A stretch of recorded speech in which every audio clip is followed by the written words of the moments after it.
Bagaman nagsimula na ang panghuhuli sa mga pampasaherong jeep na hindi nakapag-comply sa franchise consolidation, ang MMDA hindi pa rin nagsisimula sa panghuhuli dahil wala pa umanong ibinababang guidelines ang Department of Transportation kung paano tutukuyin ang mga unconsolidated jeepney. Sa opisyal na pahayag ng Metropolitan Manila Development Authority o MMDA, dahil wala pang guidelines mula sa DOTR, hindi sila pwedeng manita ng mga unconsolidated jeepney maliban kung may moving violation.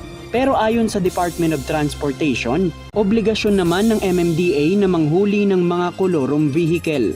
Kaya kahit walang guidelines na ibaba sa kanila ang DOTR, pwede naman na nilang sitahin ang mga unconsolidated jeepney. Hindi na kailangan bigyan ng guidelines dahil talagang obligasyon, function talaga ng LTO, ng MMDA at ng kapulisan ang humuli ng mga kolorom o walang pagkita. Ayon kay Transportation Undersecretary Andy Ortega, wala pa silang datos na natanggap kung meron ng nahuling unconsolidated jeepney kahapon.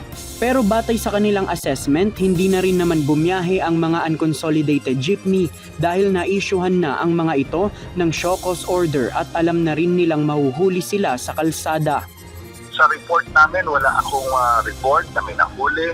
Kung meron nahuli, hindi lang siguro nasabi sa opisina namin. Pero ang magandang ito is mukhang kusa naman yung mga hindi nag-consolidate ay hindi bumiyahe dahil wala na nga silang pagkusa.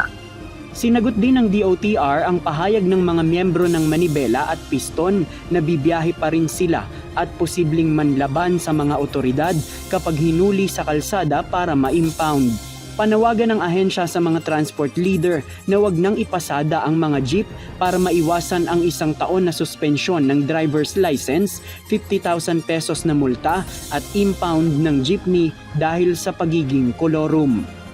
Siguro it's best na i-advise natin yung ating mga miyembro na dahil sa wala ng practice. Kunyari, ang sasakyan ay wag nang ipasada para hindi magka-problema yung ating mga drivers.